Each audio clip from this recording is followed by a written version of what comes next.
നമസ്കാരം. KSRന്റെ 9ാമത്തെ എപ്പിസോഡിലേക്ക് ഏവർക്കും സ്വാഗതം. ലീവ് ആണ് ഇന്നത്തെ വിഷയം.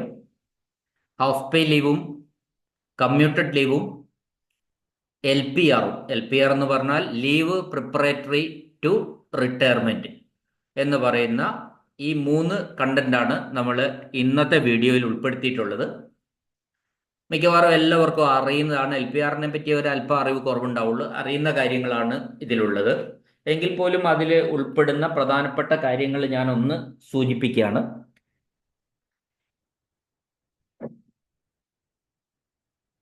ഹാഫ് പേ ലീവ് എന്ന് പറയുന്നത് അതിന്റെ അർത്ഥത്തിൽ പറയുമ്പോൾ പകുതി ശമ്പളത്തോടു കൂടിയ ലീവ് എന്ന് വേണമെങ്കിൽ പറയാം.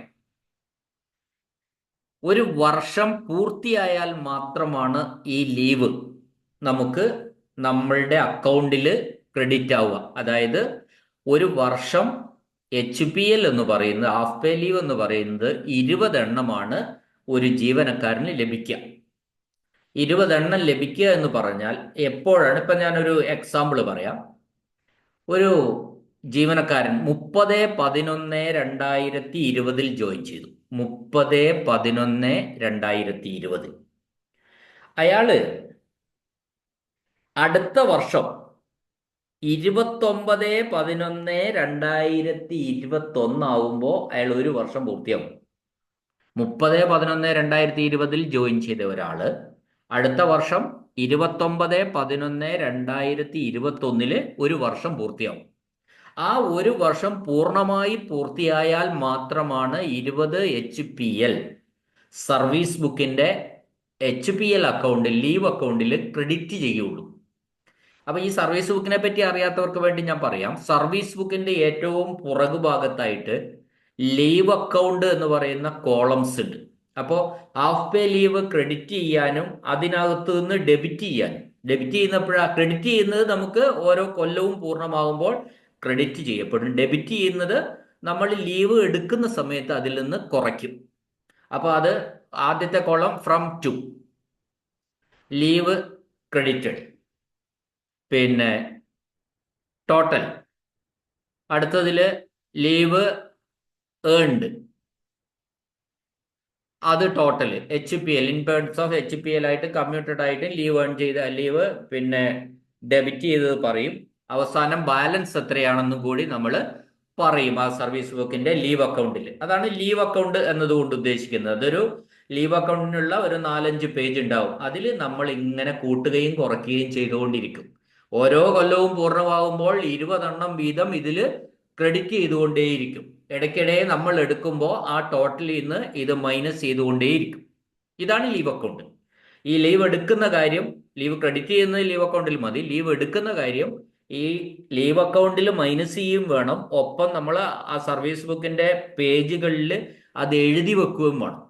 Sanctioned half pay leave for 20 days എന്നൊക്കെ പറഞ്ഞിട്ടുള്ള വാചകം നമ്മൾ കൃത്യമായിട്ട് റണ്ണിങ് എൻട്രി ആയിട്ട് സർവീസ് ബുക്കിൽ എഴുതി വെക്കുകയും വേണം. അപ്പൊ ഇത് ഒരു ഭാഗികമായിട്ടില്ല എന്ന കാര്യം നമ്മൾ പ്രത്യേകം ഓർമ്മിക്കുക. അപ്പൊ നവംബർ 30-ന് ജോയിൻ ചെയ്ത ഒരാള് 3 മാസം കഴിഞ്ഞ് മാർച്ച് 1-ന് അയാളുടെ HPL എത്രയാണെന്ന് ചോദിച്ചാൽ അയാൾക്ക് ഒരു HPL ഉണ്ടാവില്ല.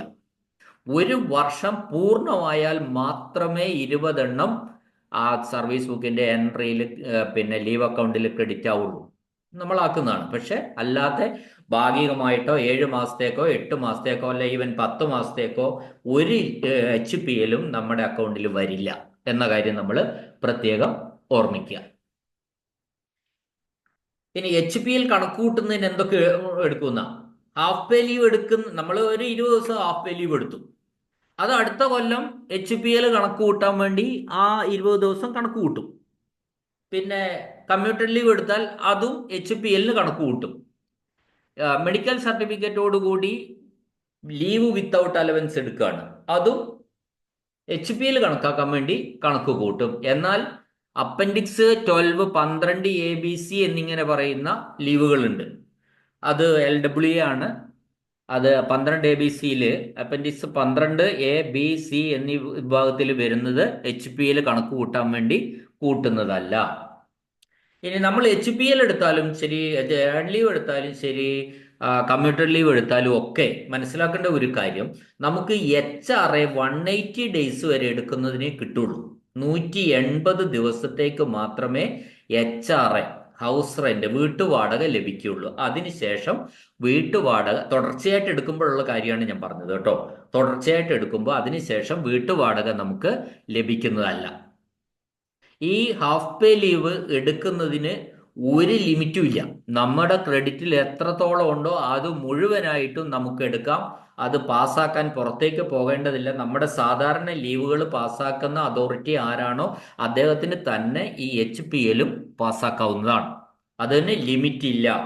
120 ഡേയ്സ് എന്നോ 90 ദിവസമെന്നോ ഇല്ല. ഈ 120 ഡേയ്സിന്റെ ലിമിറ്റ് പറയുന്നത് ലീവ് വിത്തൗട്ട് അലവൻസിനാണ്. അല്ലാതെ HPLനോ കമ്മ്യൂട്ടഡ് ലീവിനോ ലിമിറ്റ് ഇല്ല. ബാക്കി മുഴുവനായിട്ടും എടുക്കാം എന്ന കാര്യവും നമ്മൾ ഓർമ്മിക്കുക. ഇനി ഇത് മെഡിക്കൽ സർട്ടിഫിക്കറ്റിലും എടുക്കാം, അല്ലാതെ എടുക്കാം. ചില ലീവുകൾ ഇപ്പം നമ്മുടെ ക്രെഡിറ്റിലുള്ളതാണ്, നമുക്ക് അർഹതപ്പെട്ടതാണ് എങ്കിൽ പോലും ചില സന്ദർഭത്തിൽ നമുക്കത് അനുവദിച്ചു തരില്ല.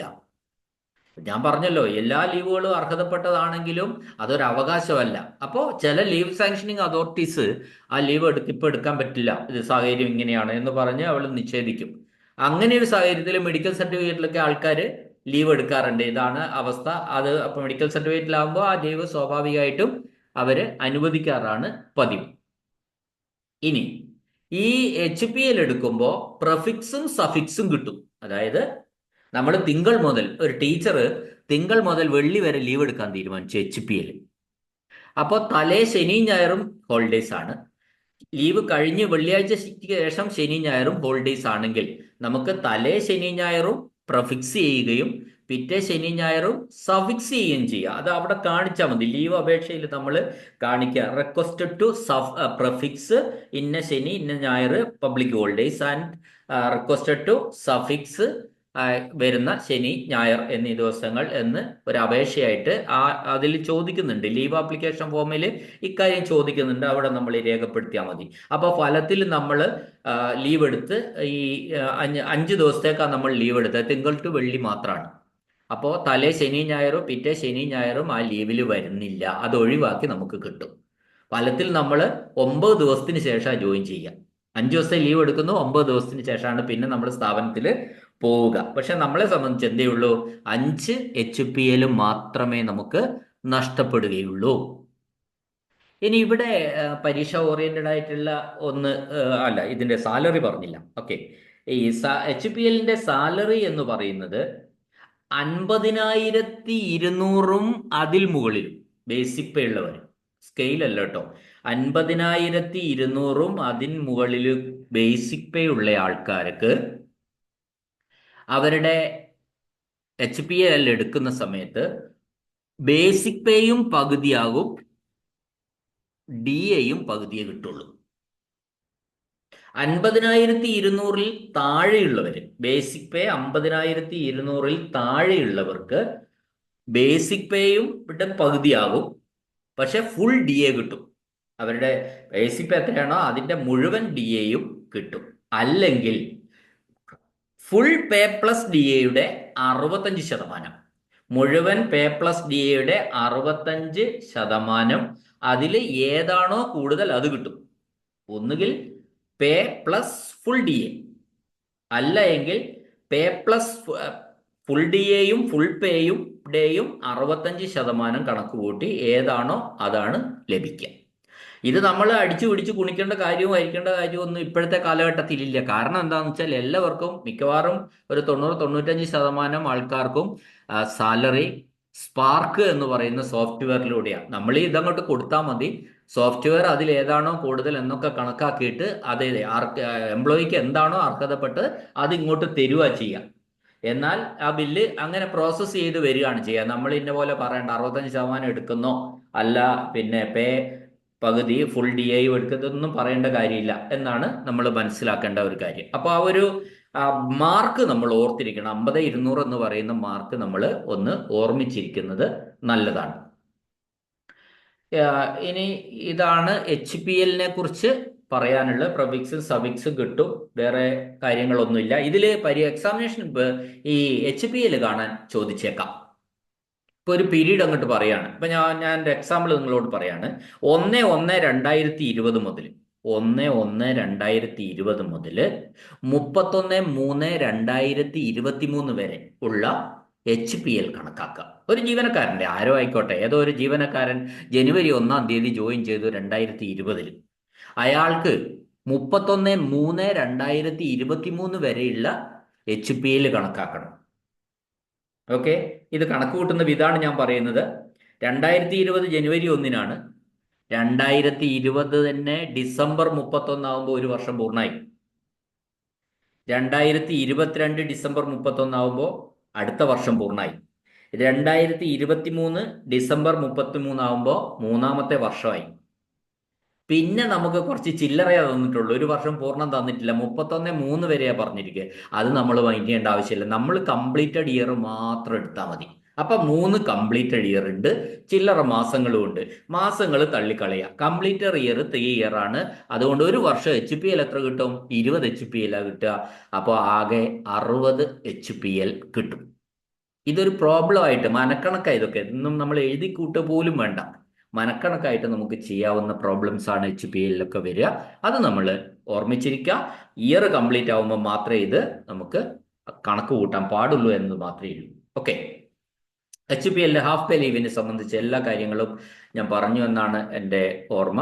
ഇനി എന്തെങ്കിലുമൊക്കെ ഉണ്ടെങ്കിൽ നമ്മൾ പ്രീവിയസ് ക്വസ്റ്റ്യൻ ചെയ്യുമ്പോൾ അതിലൂടെ നമുക്ക് കടന്നു പോകാം. ഇനി അടുത്തത് കമ്മ്യൂട്ടഡ് ലീവാണ്.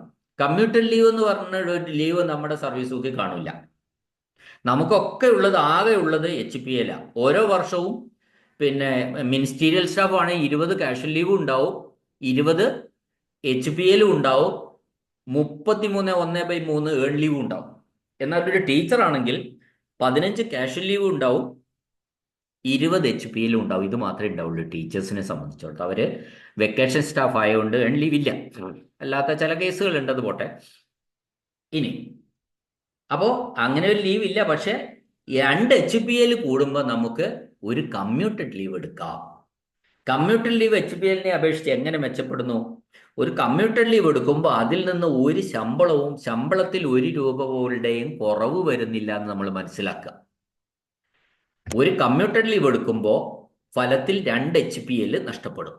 2 HPLനെ കമ്മ്യൂട്ട് ചെയ്ത് കൂട്ടിയിട്ടാണ് ഒരു കമ്മ്യൂട്ടഡ് ലീവ്. ഇപ്പൊ 10 കമ്മ്യൂട്ടഡ് ലീവ് എടുക്കുമ്പോൾ നമുക്ക് 20 HPL നഷ്ടപ്പെടും നമ്മുടെ അക്കൗണ്ടിൽ നിന്ന്. 20 10 കമ്മ്യൂട്ടഡ് ലീവ് എടുത്താൽ 20 HPL. അപ്പൊ 20 HPL കമ്മ്യൂട്ട് ചെയ്യുമ്പോഴാണ് 10 കമ്മ്യൂട്ടഡ് ലീവ് നമുക്ക് ലഭിക്കുന്നത് എന്ന കാര്യം നമ്മൾ ഓർമ്മിച്ചിരിക്കുക. ഇപ്പൊ നമ്മുടെ ഇതില് സർവീസ് ബുക്കില് നമ്മുടെ ലീവ് അക്കൗണ്ടിൽ 1 HPL ഇല്ല. 1 HPL പിന്നെ ഒരു കമ്മ്യൂട്ടഡ് ലീവ് ഉണ്ടാവില്ലല്ലോ. കമ്മ്യൂട്ടഡ് ലീവും ഒന്നും ഉണ്ടായിരിക്കില്ല. പക്ഷെ ഓർമ്മിക്കുക, കമ്മ്യൂട്ടഡ് ലീവ് എടുക്കണമെങ്കിൽ 3 വർഷത്തെ സർവീസ് ഉണ്ടായിരിക്കണം. ബ്രോക്കൺ പോരാ, കണ്ടിന്യൂസ് സർവീസ്. 3 വർഷത്തെ പൂർണ്ണമായ സർവീസ് ഉണ്ടെങ്കിൽ മാത്രമേ ഒരു ജീവനക്കാരന് കമ്മ്യൂട്ടഡ് ലീവ് എടുക്കാൻ കഴിയുള്ളൂ എന്ന കാര്യം നമ്മൾ ഓർമ്മിച്ചിരിക്കണം. പലരും പല രീതിയിൽ ഇങ്ങനെ പറയും. ചില ആൾക്കാർ പറയും പ്രൊബേഷൻ ഡിക്ലെയർ ചെയ്താൽ കമ്മ്യൂട്ടഡ് ലീവ് എടുക്കാം. പ്രൊബേഷൻ ഡിക്ലെയർ ചെയ്താലും കമ്മ്യൂട്ടഡ് ലീവ് എടുക്കാൻ പറ്റണമെന്നില്ല. 3 വർഷം കണ്ടിന്യൂസ് സർവീസ് ഉണ്ടോ എന്ന് പറഞ്ഞാൽ 60 HPL നമുക്ക് ക്രെഡിറ്റിൽ കയറിയാൽ അപ്പൊ 3 വർഷമായിട്ടുണ്ടാവും. മാത്രമേ നമുക്ക് അത് കമ്മ്യൂട്ടഡ് ലീവ് എടുക്കാനായിട്ട് പറ്റുള്ളൂ. എന്നാൽ ഒരു HPL 1 വർഷമായാൽ നമ്മുടെ ക്രെഡിറ്റിൽ 20 HPL ആവും. 1 വർഷത്തിന് ശേഷം നമുക്ക് എന്തെടുക്കാം? HPL എടുക്കാം. അതിന് ഒരു കുഴപ്പമില്ല. ഹാഫ് പേ ലീവ് 1 വർഷത്തിന് ശേഷം 20 എണ്ണം നമ്മുടെ ക്രെഡിറ്റിൽ ഉണ്ടാവും. ആ 20 എണ്ണം എടുക്കാം. അത് പ്രൊബേഷനുമായിട്ട് ബന്ധപ്പെട്ട പ്രശ്നമൊന്നുമില്ല. ആ 20 എണ്ണം എടുത്താൽ ആ 20 ദിവസം എത്ര ലീവ് എടുത്തോ അതിന്റെ പ്രൊവിക്സും സഫിക്സും കൂടെ കൂടിയിട്ട് അത്രയും ദിവസം പ്രൊബേഷൻ മുമ്പോട്ട് പോകുന്നേ ഉള്ളൂ. മറ്റു പ്രശ്നങ്ങളൊന്നും അതിൽ ഇല്ല. അപ്പോൾ ഹാഫ് പേ ലീവ് എടുക്കുന്നതിന് 1 വർഷം കഴിഞ്ഞും നമുക്ക് എടുക്കാം. കമ്മ്യൂട്ടഡ് ലീവ് എടുക്കണമെങ്കിൽ 3 വർഷം കഴിയണം എന്ന കാര്യം നമ്മൾ ഓർമ്മിച്ചിരിക്കുക. ഈ കമ്മ്യൂട്ടഡ് ലീവിന് നമുക്ക് പ്രഫിക്സും സഫിക്സും കിട്ടും. ഞാൻ നേരത്തെ HPL പ്രഫിക്സും സഫിക്സും പറഞ്ഞു. അതുപോലെ തന്നെ നമ്മളിത് ലിമിറ്റ് കൊടുത്താൽ മതി. ഇനി കമ്മ്യൂട്ടഡ് ലീവ് എടുക്കുന്നതിന് ഒരു ലിമിറ്റും ഇല്ല. ഈ ലിമിറ്റ് ഇല്ല എന്ന് പറയാൻ കാരണം എന്താ? നമ്മുടെ ക്രെഡിറ്റിൽ കിടക്കുന്ന, ജീവനക്കാരന്റെ ക്രെഡിറ്റിൽ കിടക്കുന്ന ലീവ് അക്കൗണ്ടിൽ കിടക്കുന്ന ലീവാണ് ഈ ഹാഫ് പേ ലീവുകൾ. അതാണ് നമ്മൾ കമ്മ്യൂട്ട് ചെയ്തിട്ട് എടുക്കുന്നത്. അപ്പോൾ അത്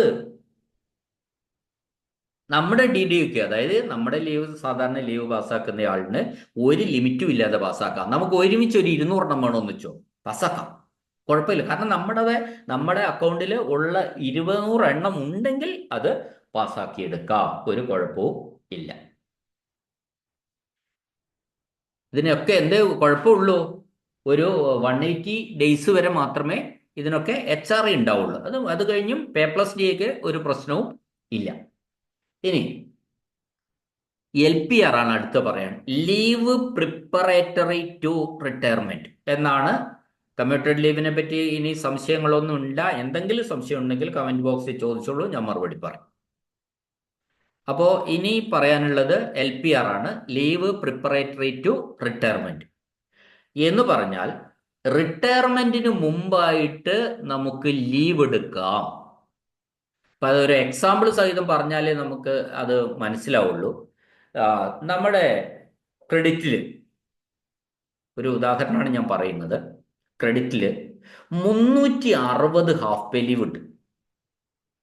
ഒരു ജീവനക്കാരൻ റിട്ടയർ ചെയ്യുന്നത്, ഒരു ഉദാഹരണമാണ് ഞാൻ പറയുന്നത്, അത് നിങ്ങൾ ശ്രദ്ധിക്കണം.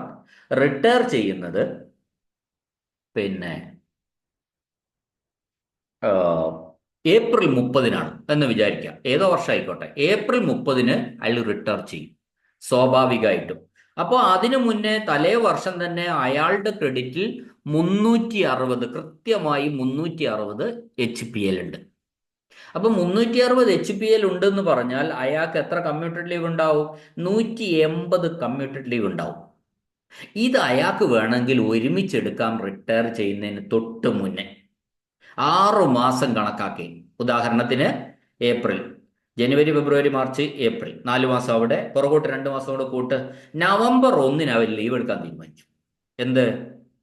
അയാളുടെ ക്രെഡിറ്റിലുള്ള 360 HPL കണക്ക് കൂട്ടി അത് കമ്മ്യൂട്ടഡ് ലീവാക്കി 180 ദിവസം LPR എടുക്കാൻ തീരുമാനിച്ചു. അപ്പോൾ അങ്ങനെ എടുത്താൽ അയാൾ നവംബർ 1 മുതൽ LPRൽ പ്രവേശിച്ചു, ലീവ് പ്രിപ്പറേറ്ററി റിട്ടയർമെന്റ് പ്രവേശിച്ചു. അങ്ങനെ അയാൾ എന്ത് ചെയ്യാം? 180 ഡേയ്സ് എന്ന് തീരും? ഏപ്രിൽ 30-ന് തീരും. ഫോർ എക്സാമ്പിൾ ആണ് ഞാൻ പറയുന്നത്. ഏപ്രിൽ 30-ന് തീരും. അപ്പൊ സ്വാഭാവികമായിട്ട് പിന്നെ അയാൾ സ്ഥാപനത്തിലേക്ക് പോകുകയേ വേണ്ട. നവംബർ 1 മുതൽ അയാള് ഏപ്രിൽ 30 വരെയാണ്. പക്ഷേ ഇവിടെയുള്ള വ്യത്യാസം എന്താന്ന് പറഞ്ഞാല്, ഈ നവംബറിലെ ശമ്പളം കിട്ടും, ഡിസംബറിലെ ശമ്പളം കിട്ടും, ജനുവരിയിലെ ശമ്പളം കിട്ടും, ഫെബ്രുവരിയിലെ ശമ്പളം കിട്ടും, മാർച്ചിലെ ശമ്പളം കിട്ടും, ഏപ്രിലെ ശമ്പളം കിട്ടും. കിട്ടിയിട്ട് മാത്രമേ അയാള് ശരിക്കും റിട്ടയർ ആവുന്നുള്ളൂ. ഇത് നവംബർ 1 മുതൽ ഇയാൾ LPRലാണ് പ്രവേശിക്കുന്നതെങ്കിൽ അന്ന് മുതൽ ആ സ്ഥാപനത്തിൽ ഒരു വേക്കൻസി റിപ്പോർട്ട് ചെയ്ത് ഇയാളുടെ പോസ്റ്റിലേക്ക് മറ്റൊരാൾ വരും. പക്ഷെ മറ്റൊരാൾ വരുന്നത് കൊണ്ട് ഇയാളെ പിടിച്ച് പുറത്താക്കൽ, ഇയാൾക്ക് സാലറി അതുപോലെ കിട്ടിക്കൊണ്ടിരിക്കും. ഏപ്രിൽ 30-ന് അയാൾ സ്വാഭാവികമായിട്ട് റിട്ടയർ ചെയ്യും. ഏപ്രിൽ 30 കഴിഞ്ഞാൽ മെയ് 1-ാം തീയതി അയാൾക്ക് പെൻഷനും കിട്ടും. ഇതാണ് LPR. ഇപ്പൊ ചില ആൾക്കാരൊക്കെ ഇങ്ങനെ പറയുന്ന കേട്ടോ, ഞാൻ പിന്നെ സർവീസിലിരിക്കെ എൻ്റെ അക്കൗണ്ടിൽ 360 അല്ലെ 400 HPL ഉണ്ടായിരുന്നു, അതൊക്കെ ഞാൻ വേണ്ടാന്ന് വെച്ചു പോരുക. അങ്ങനെ വേണ്ടാന്ന് വെക്കണമെന്നൊന്നുമില്ല. നമുക്ക് ഈ അവസാനമുള്ള ലീവുകളൊക്കെ മുഴുവനായിട്ടും LPR ആയിട്ട് എടുക്കാം.